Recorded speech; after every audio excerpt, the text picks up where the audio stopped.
प्यारे बच्चों, आज हम प्रश्नावली 1.3 के प्रश्न नंबर 1 को देखते हैं।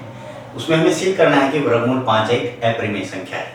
अब पहले हमने प्रमेय 1.4 में सिद्ध किया था कि वर्गमूल 2 एक अपरिमेय संख्या है।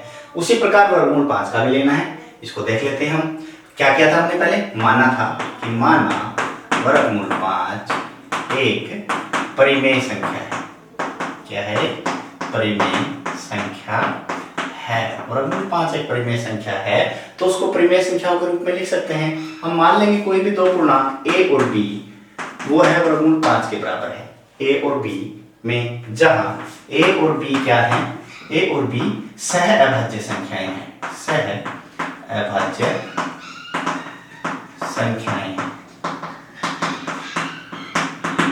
a और b सह अभाज्य संख्याएं हैं और b 0 के बराबर नहीं है। हर 0 के बराबर नहीं हो गया। यदि ये सहभाज्य संख्याएं हैं तो इनमें कोई भी सार्वभौम गुणनखंड नहीं है। तो हमने परिमेय संख्या के रूप में वर्गमूल 5 को लिख दिया और अब इसको हम लिखेंगे a बराबर वर्गमूल 5 b उधर जाके गुणा हो गया। अब यदि गुणा हो गया तो हम यहाँ लिखेंगे दोनों तरफ वर्ग करने पर।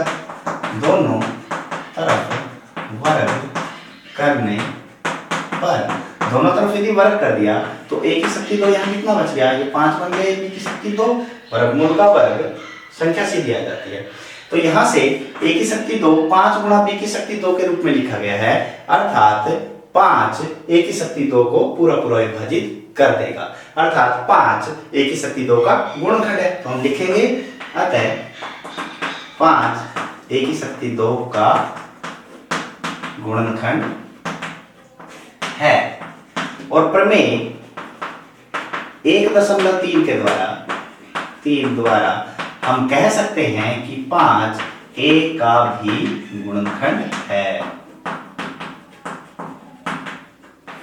परिमेय 1.3 देखी थी ना हमने कि यदि कोई संख्या किसी संख्या के वर्ग का गुणनखंड है तो पहले वाली संख्या उस संख्या का भी एक गुणनखंड होगी। तो a का गुणनखंड हमारे पास 5 आ गया।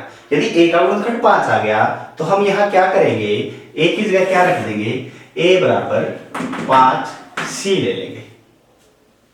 गुणनखंड है इसका तो किसी भी संख्या की गुणा के रूप में लिखा जाएगा। 5 एक गुणनखंड है, दूसरा गुणनखंड हमने c मान लिया, वही c है।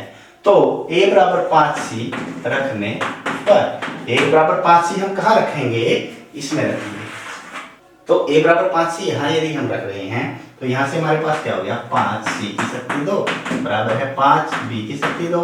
अब ये दोनों तरफ तो 25c की शक्ति 2 हो गया। यहाँ पे 5b की शक्ति 2 और 5 5 दोनों तरफ से यदि हम डिवाइड करेंगे तो ये 5c की शक्ति 2 बराबर b की शक्ति 2 हो गया। ये आ गया हमारे पास 5c की शक्ति 2 बराबर b की शक्ति 2। अब b की शक्ति 2 को 5 और c की शक्ति 2 के गुणा के रूप में लिखा गया है। तो यहां से सिद्ध हो गया कि अतः 5 b की शक्ति 2 का गुणनखंड है। और प्रमेय 1.3 द्वारा हम कह सकते हैं कि 5 b का भी गुणनखंड है। ठीक है ना? यदि किसी संख्या के वर्ग का कोई एक गुणनखंड है तो उस संख्या का भी वो गुणनखंड होगा। अब यहाँ पे देखें कि 5 a का भी गुणनखंड आ गया है और 5 b का भी गुणनखंड आ गया है। और यहाँ हमने a और b को क्या माना था? सहभाज्य संख्याएं। सहभाज्य संख्याएं में कोई भी गुणनखंड सार्वभौम नहीं होता था, सार्वगुणनखंड नहीं होता, कॉमन नहीं होता। लेकिन यहाँ तो कॉमन आ गया। तो यह क्या है? यह विरोधाभास है। विरोधाभास हो गया ना? विरोधाभास है क्योंकि a और b सह अभाज्य संख्याएं हैं। सह अभाज्य संख्याएं हैं तो इनमें कोई भी सार्वगुणनखंड